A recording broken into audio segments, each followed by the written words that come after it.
hampir setiap musim kemarau, apalagi kemarau panjang, terutama di daerah dapil saya itu Oki dan OI, karena di sana banyak lahan gambut. Ketika musim kemarau itu sangat rentan sekali dengan kebakaran hutan. Saya ada 10 saudara. 10 bersaudara? 10 bersaudara. Subuh saya datang, tunggu kereta masuk, ya, mencari penumpang, karena saya SMA-nya sekolah siang. Kalau DNA-nya kita DNA PDIP. Oh, gitu Pak. Orang tua saya PNI. Iya Pak. Wak saya pernah anggota DPRD dari PDI zaman itu. Kakak ibu saya kan, semua kepala daerah. Iya Pak. Saya hakul yakin, semua kepala daerah itu ingin berbuat yang terbaik untuk rakyatnya. Saya pastikan itu. Ya, dia akan berbuat yang terbaik buat rakyatnya, punya program yang bagus. Tapi kita ada keterbatasan.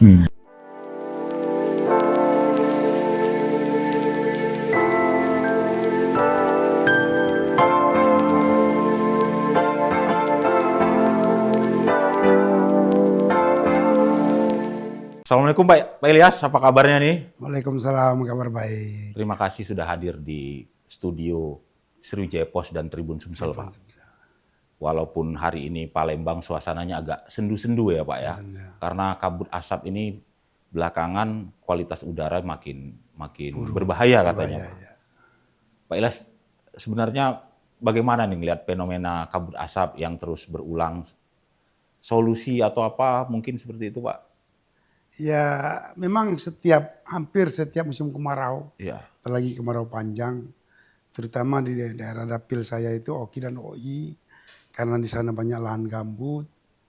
Ketika musim kemarau itu sangat rentan sekali dengan kebakaran hutan, apalagi budaya masyarakat masih sering membuka lahan itu dengan cara membakar itu. Bahasanya itu mandok namanya. Mandok Mandok itu bahasanya itu. Ya itu menjadi PR lah. Hampir setiap musim kemarau itu. Sampai zamannya Pak Jokowi dulu kan. Kalau nggak bisa ngatasi asap, apakah Polda atau Pangdamnya diganti. Semuanya itu. Zaman saya juga itu waktu itu ya bekerja sama dengan polisi, tentara, damkar ya. Itulah menjadi PR setiap musim kemarau panjang. Itu selalu ada. Ya, kan sudah sangat berpengalaman. Saya rasa itu bisa diatasi lah.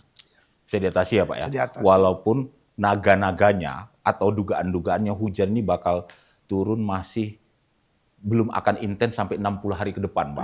Jadi kalau panjang ini sebenarnya. Aduh, Tribuners, tadi kami sudah memulai obrolan. Saat ini di studio kita telah hadir Bapak Ilyas Panji Alam, SE, SH, MM, MH. Nah, betul Pak ya? Lengkap Pak ya? Lagi ikut sekolah S3 doktor. Oh ini S3 doktor? Oh, sebentar lagi akan jadi doktor ini. Tribuners, tentu semuanya sudah tidak perlu diperkenalkan. Ini orang yang tidak perlu diperkenalkan lagi. Beliau adalah Wakil Ketua 3 DPRD Sumatera Selatan. Bapak Ilyas kiprahnya di dunia perpolitikan di Sumatera Selatan sudah cukup panjang. Beliau sebelumnya merupakan wakil rakyat DPRD Oki saat itu ya Pak ya.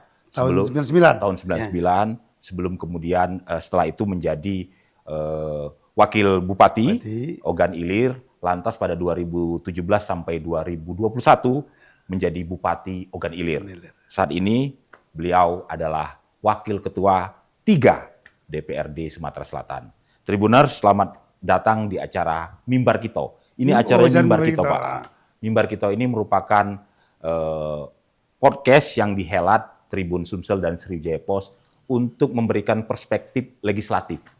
Biasanya yang selalu diakomodir oleh media ini kan perspektif eksekutif terus Pak. Seolah-olah hanya eksekutif lah yang paling berpengaruh dalam perjalanan pemerintahan, perpolitikan di suatu daerah. Nyatanya peran legislatif juga sangat penting untuk bagaimana visi dan misi dari daerah tersebut tercapai. Kadang-kadang tentu masyarakat banyak beranggapan Pak, legislatif ini apa kerjanya. Nah, kalau tidak diberitahu, kita tidak tahu. Atau memang tidak ada kerjanya.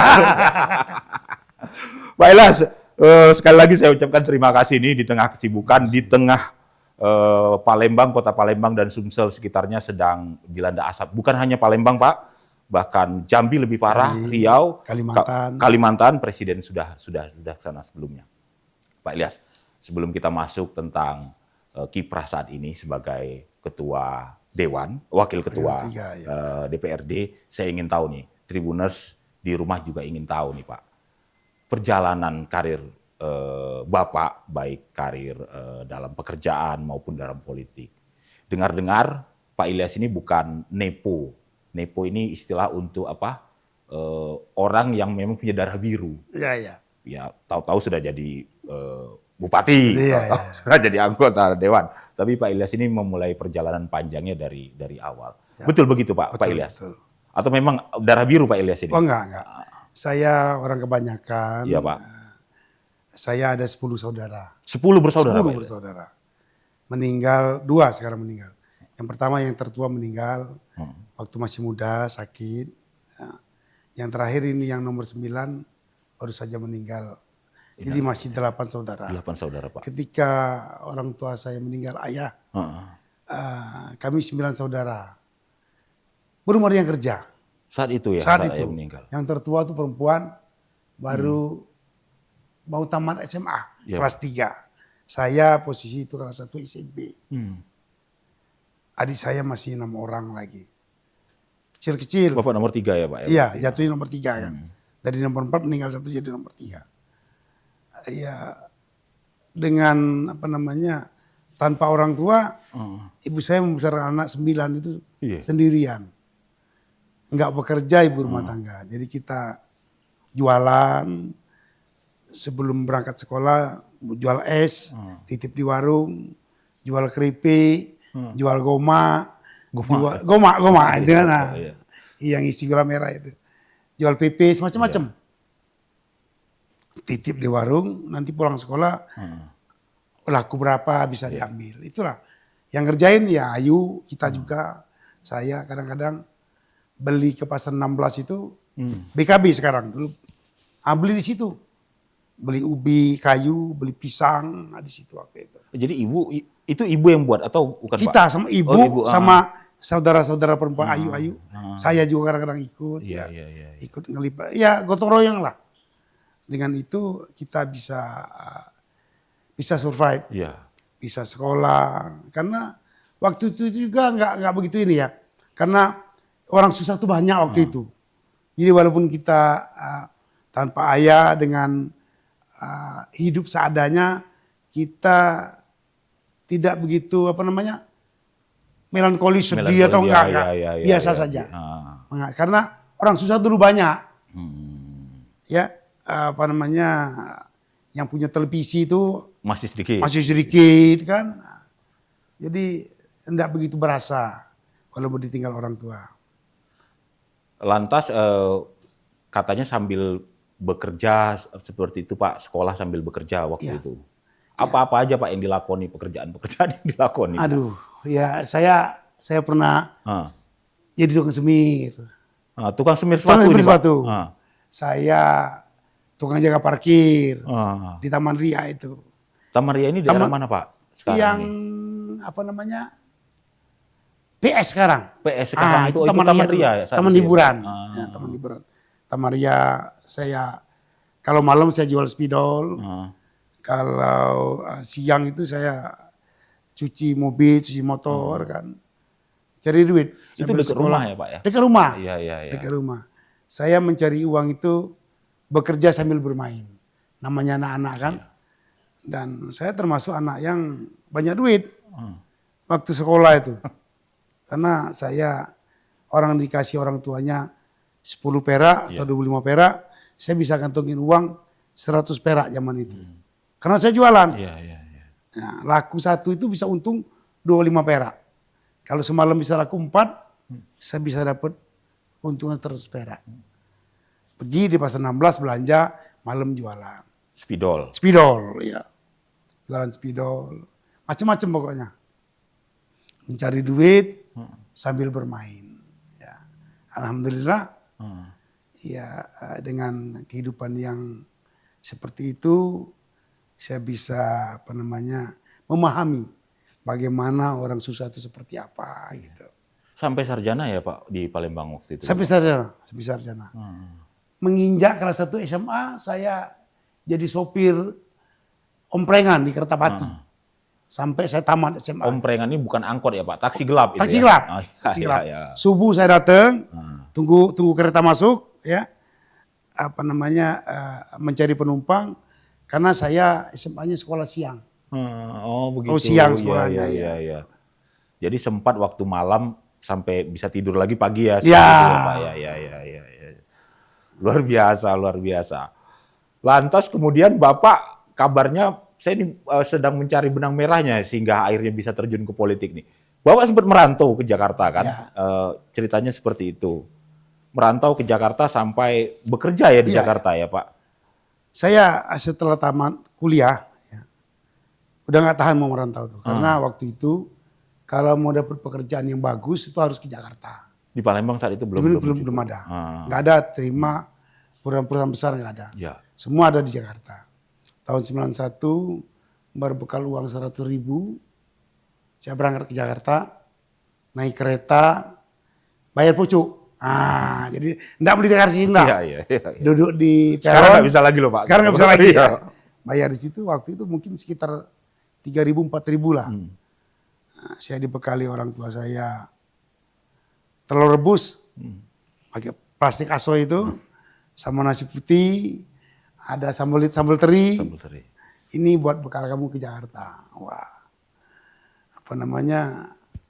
anak bujang kan. Iya. Mau merantau masa dibekali itu.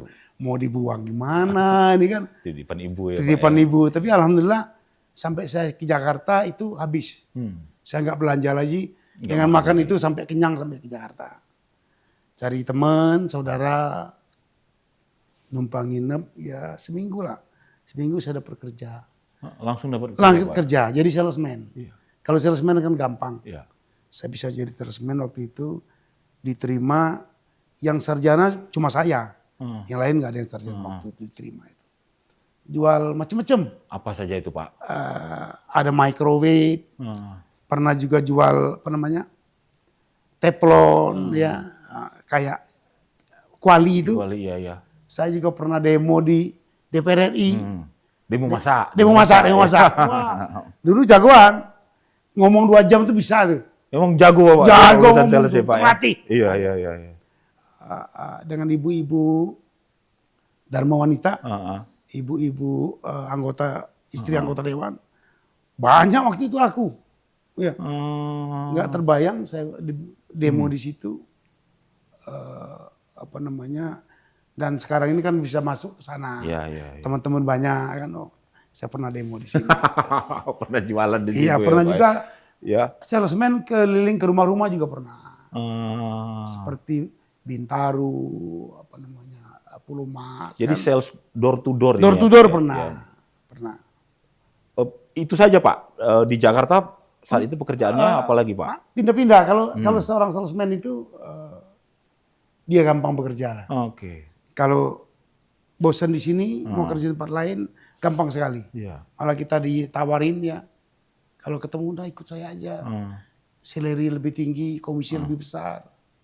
Jadi gampang bekerja kalau sudah salesman yang dalam artian sudah menjadi salesman yang handal. 2-3 tahun jadi salesman dia sudah terlatih, dia bisa jual apa saja. Jadi bekerja sebagai salesman itu jauh lebih mudah. Jual genteng juga pernah. Terakhir saya jual housing lampu. Housing lampu, oh iya. Namanya PT Artolet. Saya sampai jadi kepala cabang waktu itu. Sampai kepala cabang, Pak? Kepala cabang. Karena krisis moneter. Oke. Dolar sampai 15.000 dari 2.500 sampai 15.000. Perusahaannya tutup? Enggak, dirumahkan. Oh, dirumahkan. Pabriknya aja tutup di Cimanggi situ. Karyawan lebih 3.000 itu tutup waktu itu. Kita pimpinan cabang karena nggak banyak ya. Saat itu Bapak sudah pimpinan cabang? yang jadi pimpinan cabang orang-orang seperti itu nggak banyak. Banyak orang-orang keturunan. Karena ownernya orang keturunan juga ya. Jadi lumayan besar perusahaan itu. Hampir punya cabang di seluruh Indonesia. Waktu itu 32 cabang ya kalau nggak salah. Kita disuruh dirumahkan, mundur. Nanti ada kepala HRD-nya itu orang Padang, baik. Kita panggil ayah, Ilyas kamu mundur aja, ini kayaknya lama ini. Nanti kalau pihak Kemasal bisa nggak dapat pesangon. Oh begitu, malah PHK Masal. Iya, jadi kamu saya kasih 6 bulan gaji nanti. Masih banyak di luar itu, kau masih muda katanya. Iya. Berat sebenarnya mau nerima itu. Kita sudah balik di kantor pusat, dikembalikan di kantor pusat. Dan berarti bawa terima. Dengan modal pesangon itu, saya pulang kampung. Itu sudah menikah Pak waktu itu? Sudah menikah. Sudah menikah, istri saya hamil besar, anak yang nomor 2. Pulang kampung ke rumah mertua. Mertua Indah di Tulung Selapan.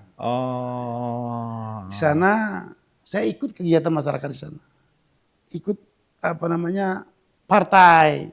Oh mulai ikut partai. Oh disitulah mulai. Mertua saya kan pengurus partai PDIP. Iya. Oh saya kira dari Jakarta Bapak itu ikut partai. Tapi dari Tulung Selapan. Tapi kalau DNA-nya kita DNA PDIP. PDIP. Oh gitu Pak. Orang tua saya PNI. Iya Pak. Wak saya pernah anggota DPRD dari PDI zaman itu. Kakak ibu saya kan. Jadi kalau keluarga memang keluarga PDIP memang keluarga. DNA-nya memang DNA PDI. Ya. DNA PDI. Iya, DNA PDI memang ya. Enggak Golkar enggak. waktu kan kelihatan betul. Iya, mana PDI, mana kelihatan. Kalau ada di TPS itu ada 3-4 suara itu keluarga itu yang punya suara waktu itu kan. Oh baik dari sisi mertua juga DNA PDI, sisi bapak juga PDI. PNI zaman itu kan. PNI ya Pak. Keluarga kakak ibu saya itu kan pengurus teras PDI zaman itu. Anggota DPRD Kota Palembang dari PDI juga zaman itu. Dan karena ikut mertua bentuk, waktu kan masa transisi. Ikut mertua bentuk ranting di desa-desa pakai perahu, pakai lampu teplok. Zaman itu kan saya bilang ke orang tua saya, udahlah Pak, jangan terlalu inilah ya. Apalagi nomor urut waktu itu kan. Nanti kita nggak jadi apa-apa. Ini ngejar pemilu 99 ya Pak? Iya 99. Tapi karena memang kita DNA-nya PDI, jadi membesarkan partai itu ya dari orang tua saya itu, mertua saya itu ikut keliling-keliling, bentuk ranting, bentuk ini. Apalagi kan waktu itu saya orang dari Jakarta, berpendidikan. Ketika ada pertanyaan masyarakat PKI, kalau enggak kita saya bisa jelaskan. Sekarang reformasi, sekarang ini kita mempunyai kebebasan untuk memilih, berserikat, berpolitik, udah beda nggak zaman dulu. Jadi saya bisa menjelaskan kepada masyarakat yang takut zaman itu. Alhamdulillah pemilu dapat. Bapak saat itu ikut? Mertua saat itu ikut juga Pak? Enggak ikut. Oh, jadi kamu mertua aja katanya. Oh, begitu. Saya enggak sekolahan. Oh, jadi tapi mertua ini tokoh yang membangun ranting-ranting PDIP ikut. Karena dia pengurus kecamatan waktu itu. Kecamatan. PAC, Pak. PAC emang itu. Pengurus PAC. Bapak terpilih saat itu. Terpilih saat itu. Nomor urut berapa, Pak, waktu itu, Pak? Nomor urut 3. Berarti yang 1 2 di atas terpilih waktu itu. Enggak. Oh, nomor 1 ijazah palsu. Waktu itu. Iya. Nomor 2? Iya, nomor 1, nomor 2 ini berantem nih. Saling laporkan dia sama-sama tahu. Kapan kamu nggak pernah sekolah taman SMA? Dari mana? Saling laporkan ini. Nah, ternyata dapat 2 kursi, nggak berhenti nih, nggak ribut-ribut lagi. Wah ini jatah saya ini. Nah, kita mainkan lah waktu itu. Jadi akhirnya Bapak akhirnya saya yang dapat. Akhirnya itu takdirnya begitu. Ya, takdirnya begitu. Ya. Takdirnya begitu. Saya nggak kebayang pulang kampung apalagi ikut mertua tuh nggak terbayang sama sekali. Saya sudah di Jakarta, karir sudah lumayan. Sudah lumayan Pak sebagai kepala cabang ya Pak ya. Sudah ada rumah walaupun kredit ya. Di Jakarta waktu Di Jakarta, di Tangerang.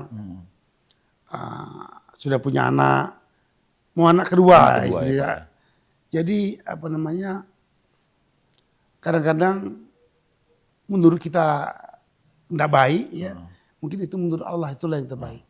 Jalan yang terbaik.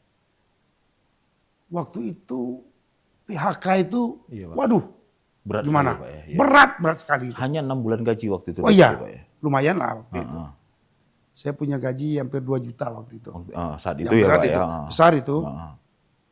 Apa namanya, berat sekali. Rumah tuh saya tinggalkan aja. Titip kunci dengan tetangga, tolong jagain, pulang. Pulang kampung ya. Pulang kampung. Nggak mikir lagi itu. Udahlah, kita apa namanya, cari kehidupan di desa.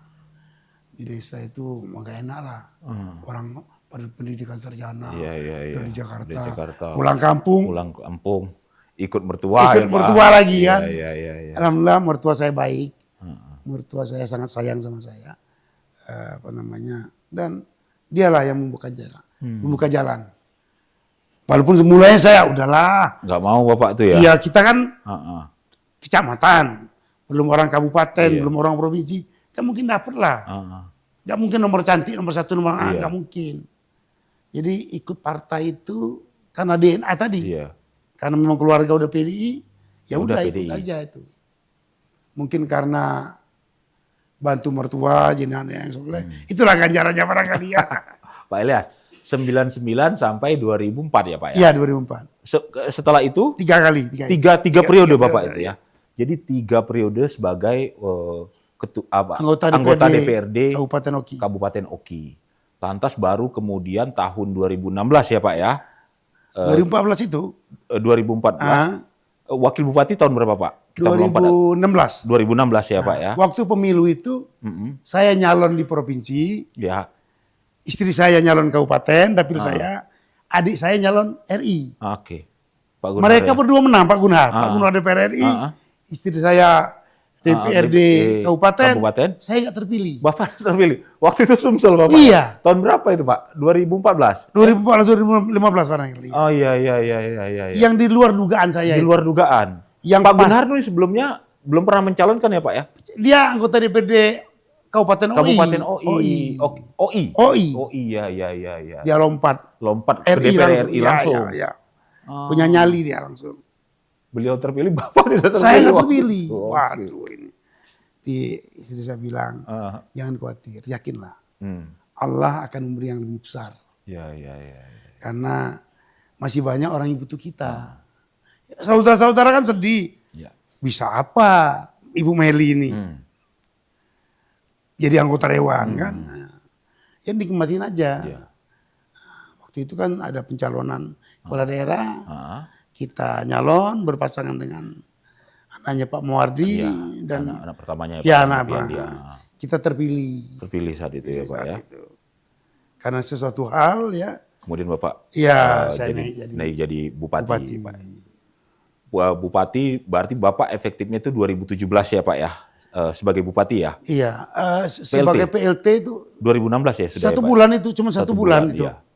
Iya, berarti udah sampai 2021. 2017 itu pelantikan resmi jadi bupati. Iya. Sebelumnya saya PLT. Luar biasa Tribuners. Jadi Pak Ilyas, saya mengira Pak Ilyas terus dapat kursi terus. Rupanya ada jeda. Beliau tidak terpilih saat itu. Adiknya terpilih. Istri terpilih. Saya tidak terpilih. Ya. Pak Ilyas, kemudian kan Bapak menjadi bupati di Ogan Ilir ya. Saya tuh sempat mencermatinya Pak pada saat itu ya, cukup ramai saat itu. Ini kan saat ini Bapak sebagai wakil rakyat ya, posisinya tidak lagi sebagai eksekutif.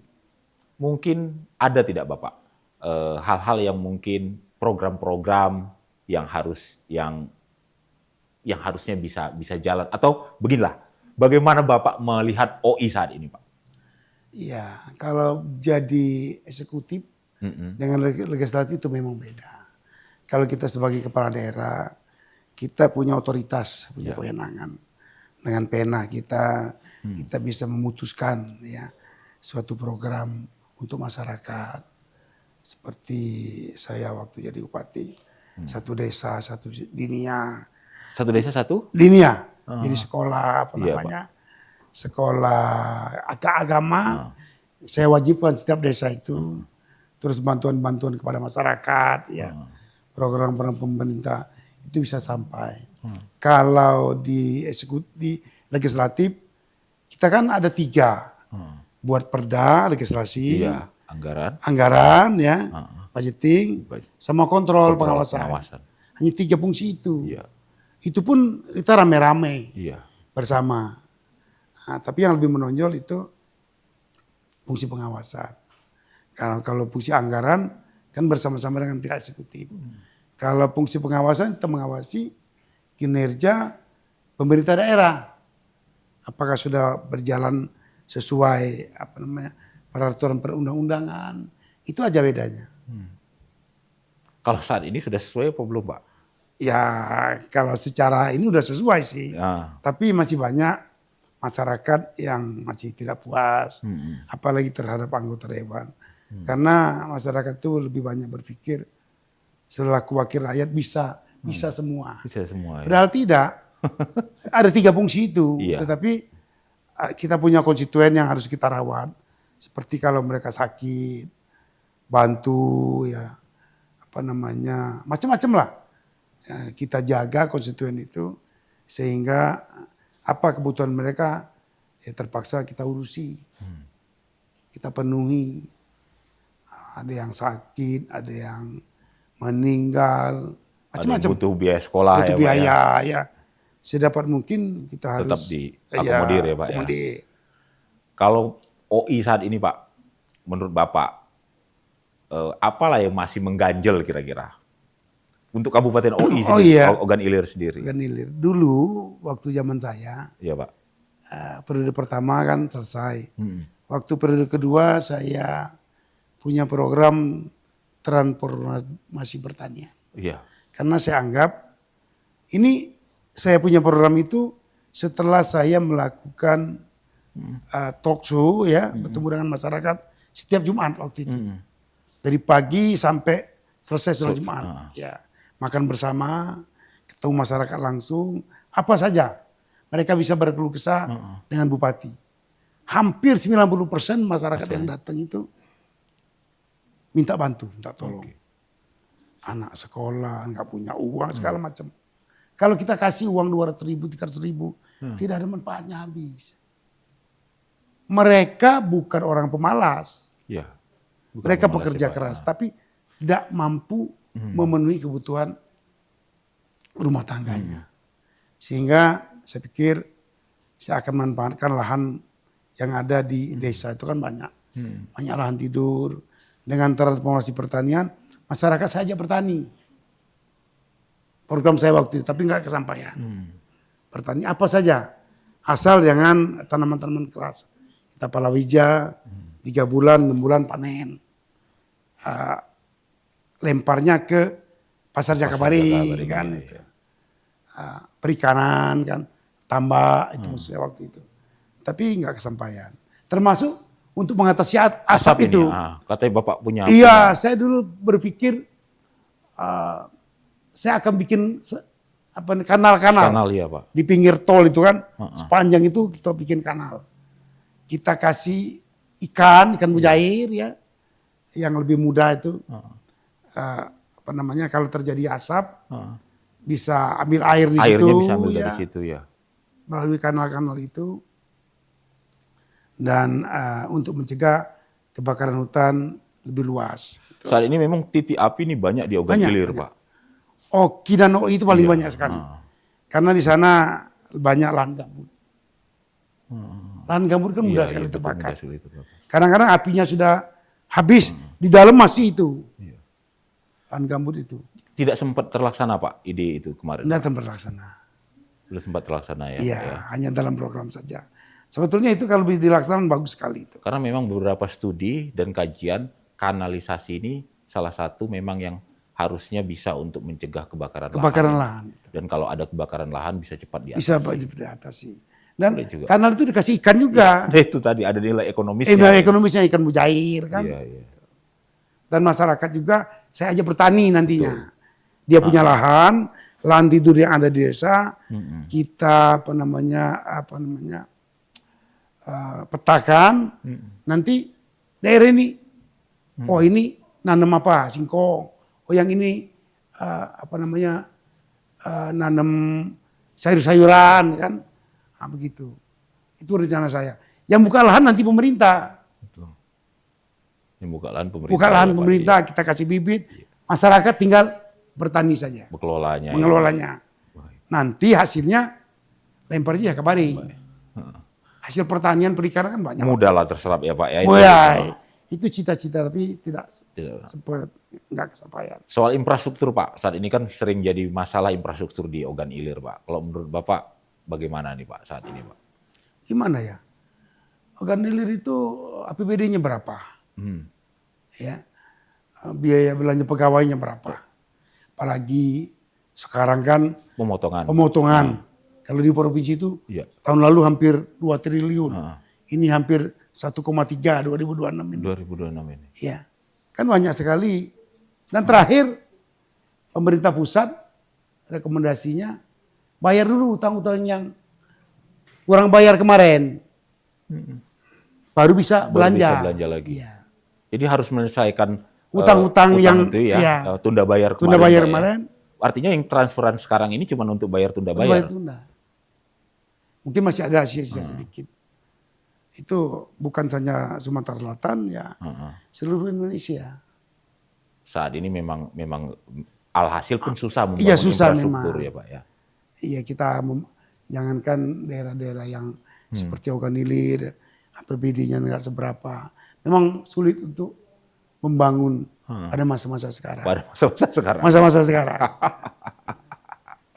Ini sebagai dari PDIP tentu harusnya lebih kritis lagi Pak tentang rencana pemerintah ini kan. Bagaimana sih sebenarnya peran positioning PDIP Pak?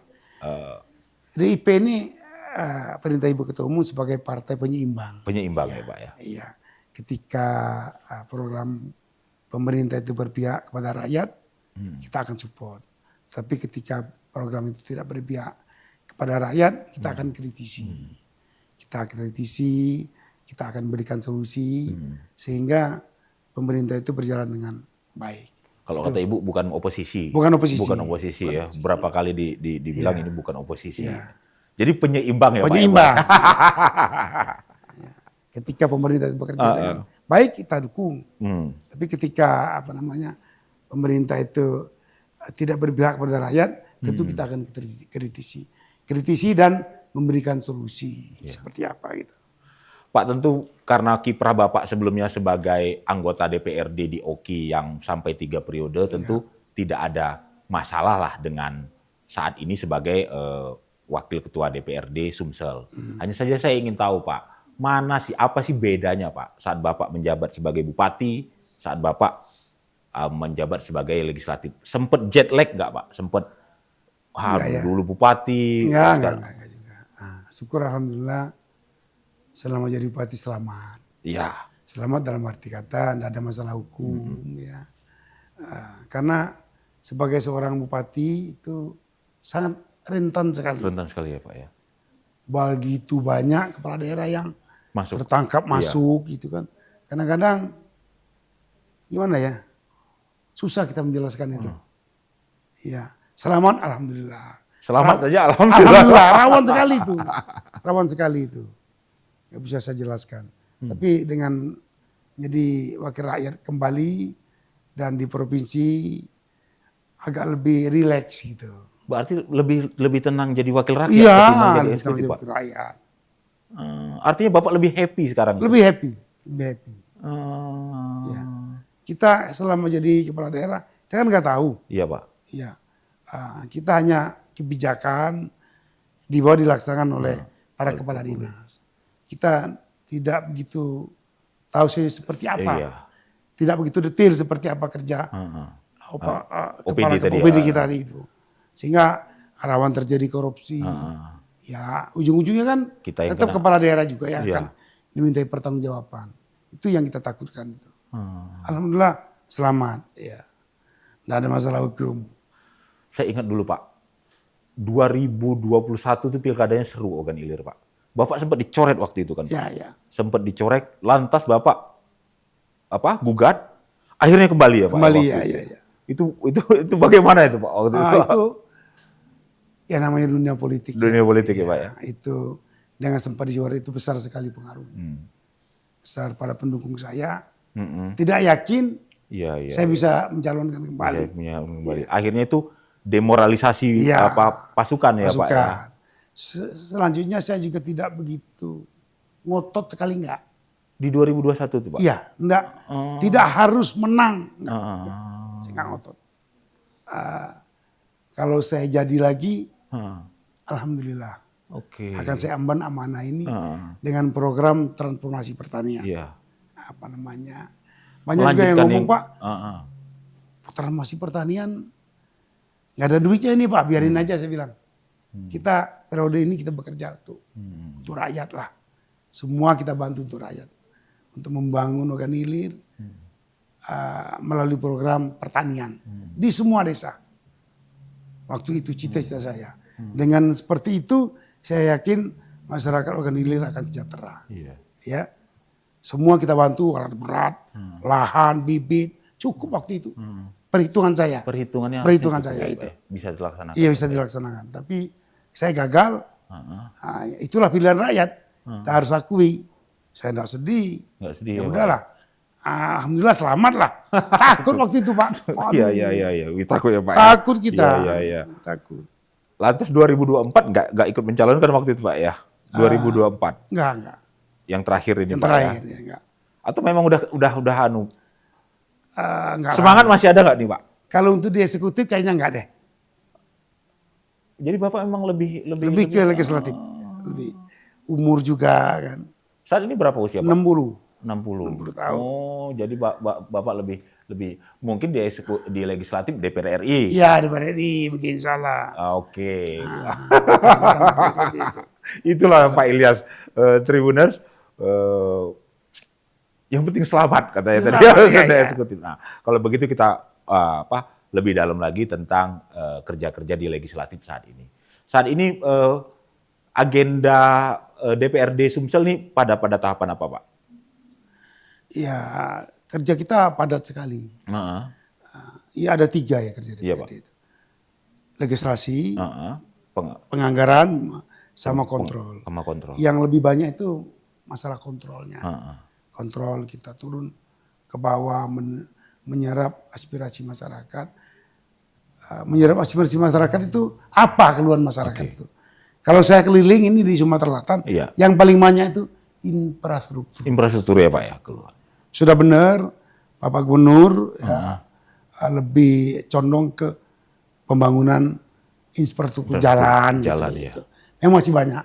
Tapi dengan keadaan keuangan provinsi ya tidak akan maksimal. Ya. Pak, di beberapa daerah anggota DPRD-nya ini pada teriak semua Pak. Dan aspirasinya kan dipotong besar-besaran.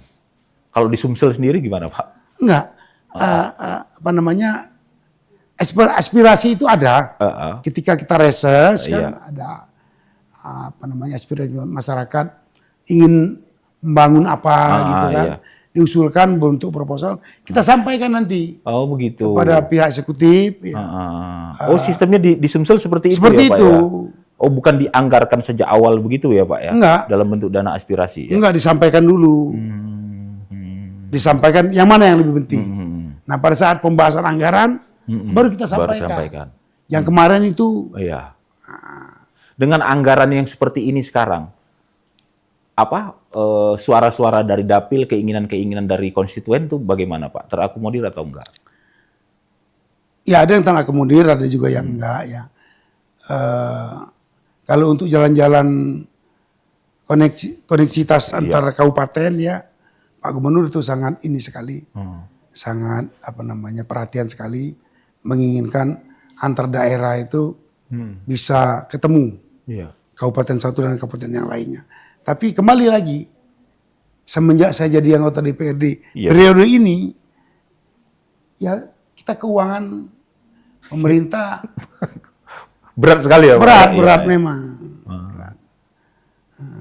Jadi tidak bisa berbuat banyak ya Pak? Tidak bisa berbuat banyak, tapi masih ada juga pembangunan. Tapi tidak bisa mengakomodir lebih banyak karena keterbatasan biaya. Ya. Sampai kapan Pak kira-kira Pak ini bakal berlangsung ini Pak? Tidak tahu ya. Semestinya itu kan hak provinsi ya. Provinsi ya. Ada undang-undang yang ngatur itu. Pembagian, bagi hasil, ya antara pusat dengan daerah sudah ada aturannya berapa kita terima. Tapi kebijakan pemerintah pusat kan berbeda. Mungkin ada hal yang lebih penting yang harus dikerjakan oleh pemerintah pusat. Kita nerima lah.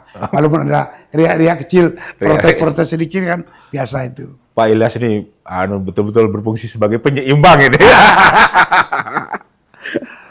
Pak, kalau Bapak datang reses tadi memang sempat Bapak bilang tentang keluhannya infrastruktur. Tapi paling tidak yang hal-hal lain yang mengemuka di Dapil OI dan OKI ini apa Pak? Misalnya tentang kesejahteraan atau ada hal-hal penting lainnya Pak yang di Dapil OI dan OKI ini? Ya paling banyak itu hanya infrastruktur jalan. Jalan ya Pak. Itu masih banyak jalan-jalan yang rusak, perlu diperbaiki. Ya. Jalan-jalan kabupaten, ya. Itu semua keterbatasan dana. Nggak cukup itu. Saya pernah juga jadi kepala daerah kan. Iya. Nggak cukup uangnya itu. Nggak cukup uangnya. Nggak cukup. Untuk Pemkab OI pun nggak cukup. Nggak cukup. Apalagi kondisi saat ini. Jadi Bapak memaklumi nih apa yang kegalauan, kegundahan ataupun mungkin hal-hal yang belum dilakukan oleh kepala daerah sekarang di Ukan Ilir kayak gitu. Karena keterbatasan anggaran. Saya rasa semua kepala daerah, saya hakul yakin, semua kepala daerah itu ingin berbuat yang terbaik untuk rakyatnya. Saya pastikan itu. Ya, dia akan berbuat yang terbaik buat rakyatnya, punya program yang bagus. Tapi kita ada keterbatasan, keterbatasan biaya, keuangan pemerintah, daerah, berapa banyak kebutuhan. Toh nggak semua bisa dilaksanakan untuk pembangunan jalan. Ada juga sarana kesehatan, ya, pendidikan. Apalagi waktu zaman saya itu ada sekolah gratis, berobat gratis, programnya Pak Alek Nurdin. Ya kita BPJS kita bayar kan untuk masyarakat yang tidak mampu. Itu biaya semua itu. Sisanya baru kita untuk pembangunan jalan dan jembatan. Jauh tuh enggak. Belum memenuhi itu. Lantas apa yang harusnya dioptimalkan oleh eksekutif saat ini Pak untuk bisa mendapatkan anggaran yang memacu PAD untuk Ogan Ilir misalnya kayak gitu Pak? Kita kan pernah ke pemerintah pusat, baik ke DPR RI maupun ke Departemen Keuangan mengenai pemotongan ini. Uang ada, mana program kamu? Kalau programnya bagus, bisa dikucurkan oleh pemerintah pusat. Iya. Artinya pemerintah daerah harus lebih kreatif. Harus lebih kreatif.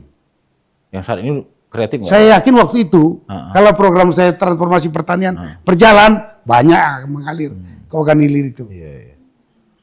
Cuman kepala daerah saat ini nggak mau meneruskan itu ya Pak? Karena lain-lain programnya kan. Programnya. Ya. Bapak yakin kalau program itu dilaksanakan, pertanian, saya yakin dana-dana dari pemerintah pusat akan mengalir ke Ogan Ilir. Ogan Ilir ini Pak, PAD ataupun penyumbang pendapatannya Pak, itu dari mana Pak rata-rata Pak? Kalau PAD-nya nggak begitu banyak. Nggak begitu banyak ya Pak ya? Karena ini kan daerah pertanian ya Pak ya? Nggak ada wisatanya. Jadi memang ketergantungan terhadap pusat itu cukup tinggi besar sekali. Ya, Pak, ya? Besar sekali. Kita ingin meningkatkan PAD, pengaruh. Meningkatkan pajak restoran, pengaruh dengan ya. ini para pedagang. Pedagang ya. Pedagang. Artinya lebih bagaimana membuat program yang kreatif, strategis dan menyentuh rakyat sehingga bisa meningkatkan taraf hidup masyarakat. Seperti itu ya, Pak. Ya, dengan mengharap bantuan dana dari pemerintah pusat. Dengan program-program yang selaras dengan pemerintah pusat. Kalau untuk pertanian, swasembada pangan Pak Prabowo ini kan, pertanian kan jauh lebih besar itu. Artinya harus lebih kreatif lagi nih, Bupati dan Wakil Bupati OI saat ini ya Pak ya. Ya kalau memang program Pak Ilyas kemarin bagus ya harus dilanjutkan. Iya toh Pak? Iya. Terus saya karena memang pertanian kan saat ini memang fokus pemerintah pusat sama pertanian ya Pak ya. Begitu.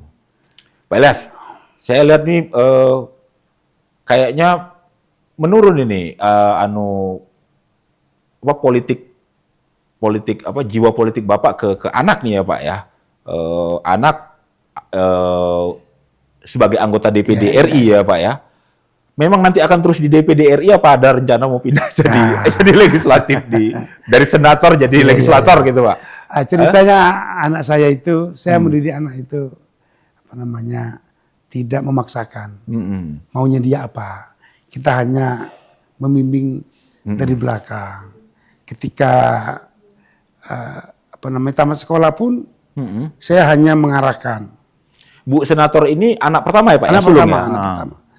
Dia ingin, Papi ingin berpolitik. Iya. Peluang saya jadi di mana? Kalau pengen jadi saya bilang lebih gampang di kabupaten. Oke. Oh waktu itu seperti itu Pak? Iya dia nanya. Peluangnya seperti berapa persen? Kalau di kabupaten insya Allah bisa 90% kau terpilih. Kalau provinsi mungkin 60% kau terpilih. Terus? Kalau di RI gimana? Kalau di RI ada Gunhar. Bisa. Anu lah ya Pak ya. Iya. Sementara tidak partai lain nggak mau nih Pak ya. PDIP sejati ya. Pasti DPD dong katanya. Ya kalau DPD RI bisa saya bilang. Ambisinya memang ada. Peluangnya gimana katanya? Kalau DPD RI, kalau kamu sanggup keliling Sumatera Selatan, insya Allah di atas 50% kamu bisa menang. Karena kan saya juga pengurus PDIP waktu itu. Mungkin aku mau nyalon di PDRI aja. Oh begitu. Oh bukan Bapak yang ingin? Enggak. Yang ininya perca. Anak saya itu mengidolakan perca waktu itu. Pengen seperti perca itu, almarhum perca itu. Cerdas kan gitu. Pengen seperti perca. Oh bisa saya bilang. Nyalon. Nyalonlah di PDRI. Keliling dia. Iya Pak. Keliling. Terpilih ya Pak? Terpilih. Langsung terpilih ya Pak? Langsung terpilih ya. Ini periode kedua ya Pak? Ini periode kedua. Waktu itu dia termuda. Betul, termuda ya. Termuda. Rekor ya. Pak, ya. Senator mungkin termuda. kalau undang-undangnya nggak dirubah, akan abadi itu. Karena usia 21 tahun, pas ada ulang tahunnya. Saat itu ya? Saat itu, kurang sehari aja nggak bisa nyalon. Waktu itu kan mimpin sidang juga ya? Iya, sidang pertama. Oh begitu, sidang MPR ya? MPR. Yang termuda sama tertua kalau saya lihat.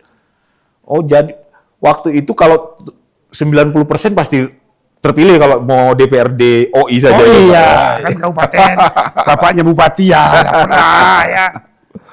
Di provinsi ya bisa. Di provinsi bisa, ya. Terpilih. Dapil OKI dan OI. Tapi dia pengen DPR RI katanya. Oh nggak bisa sih bilang. Ada omnya di situ ya. Gimana kalau DPR RI? Oh silakan. Kalau kau mau keliling, Sumatera Selatan insya Allah bisa terpilih. Yakin. Kalau kau males-malesan, nggak dapet saya bilang. Semangat dia. Adik-adiknya yang lain Pak? Nggak. Yang nomor 2 polisi. Oh nomor 2 polisi ya Pak ya? Iya, polisi. Sudah menikah barusan.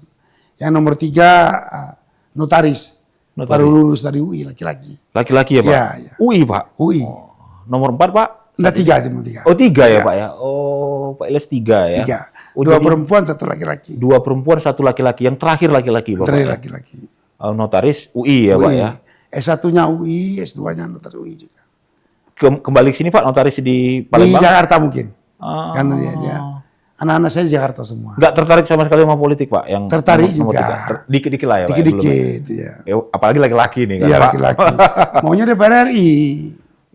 Ambisi anak-anak Pak Ilyas mau langsung yang paling tinggi. Berat itu, Bang.